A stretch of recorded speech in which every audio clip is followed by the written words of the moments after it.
Welcome back to another episode of We Roguelike It Ranking. It's episode 7. We just finished up our 2 weeks of Prey Mooncrash. So we're going to come here, as always, as scientists and scientifically figure out where it's going to go on our list. So let's recap our current list as it stands from bottom to top. Just before we do, that's Sure. Boston. I'm Moon. Yes, thank you. We're having technical problems, so I'm a little bit out of my element here. So let's go over our list. Starting at the bottom, Sunless Sea, Riddled Corpses EX, The Swords of Ditto, Darkest Dungeon, Crypt of the Necrodancer, and still top of the pile, Hand of Fate. Hand of Fate is great, and it rhymes. So, as it says over here on the video, to be added, Prey Mooncrash. So let's start other side. Yeah, That's it. Okay. yeah. We'll do our little. If you're watching a video, we're doing our little fusion, Dragon Ball fusion. So we're gonna add Prey Mooncrash. Let's start at the bottom of the list. Is it better than Sunless Sea? Yes. I would agree. Is it better than Riddled Corpses EX? Okay, so it's better than Sunless Sea because it moves quickly. Sure. I think it's better than... I think it's got a lot more depth to it than Riddled Corpses. And I think it's always going to be the thing that kicks Riddled Corpses a bit further down the list is... It's like a it has true some arcade depth. game. But yeah, it's essentially it's an arcade game. So I think, yes, Prey Mooncrash does go above Riddled Corpses. I would agree. Is Prey Mooncrash better than The Swords of Ditto? No. Interesting.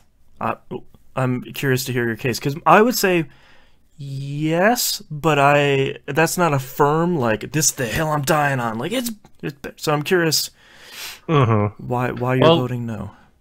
We can agree right here. This thing doesn't go above Darkest Dungeon. No. And when you're talking about depth, I think that's when you look at Darkest Dungeon. I'm sorry, did you say depth or death? Because... If you talk about insanity, Darkest Dungeon is top of the pile. I think Swords of Ditto goes above it because Swords of Ditto is a wholly original game in a very small studio. This is, and I hate to phrase it this way because I actually do love Prey Mooncrash, this is repurposed assets put into a DLC pack.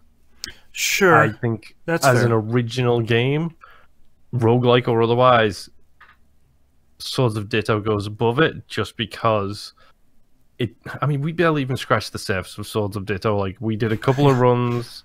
There's so much more there to see. It's a surprisingly big game. Yeah. And I'm 30 hours into Mooncrash, and it's like, okay, I know exactly what I need to do. I could have ended it 10 hours ago. Right. But I'm choosing not to because, achievements. Right. Well, and I think Prey Mooncrash is a little bit tougher, too, because you have to have that that base level knowledge of Prey, 2017's Prey, to be able to be successful at Mooncrash, I feel. And it does do a lot of lore tying in as well. So you kind of need to know a lot of the lore. That's true. Yeah, I would agree. I think Swords of Ditto... I think both of them are good games, of course. I think all of the ones on the list are great games. But I think Mooncrash... I would agree with you. I think Swords of Ditto is probably a deeper game. It's sort of deeper and wider than Prey Mooncrash is. Yeah. Now, I mean, obviously, the pros and cons wise, like, I think Prey plays better than Swords of Ditto. Controls wise, like, gameplay wise, is probably better, but as a package as a whole, I think Swords takes it. Like, I forgot to mention in that game. I still keep forgetting there's no aim down sights in Prey, and I keep, as soon as I pull L2, it's like, nope, all right, I'm using the slowdown time. Okay. And you accidentally summoned a mimic, or you accidentally it's like, summoned a mule. Right. Yeah. Okay, I would agree with that. I think that's a solid place for Prey Mooncrash. So, Prey Mooncrash is our number 5 game, coming just after Swords of Ditto here. So, Hand of Fate continues to be top of the pops here, as it should be. Yep. And fun fact, by the way, for anybody listening, Boston has the Trello list on the screen for everybody who's watching the video version. We also have an internal spreadsheet that we use. And as soon as we start recording this episode, I always put it where I think it should go. Okay. And then I use that as my reference point of this is what I think, because Boston doesn't use that spreadsheet at the same time as me because he's got the different one he uses. Right. Secrets.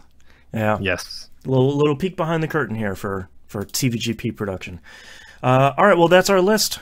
We've got 7 games here, and we'll in probably another month, we'll figure out where Cave Blazers will go. But until then, thank you so much, everyone, for listening and watching. We'll see you next time. Bye.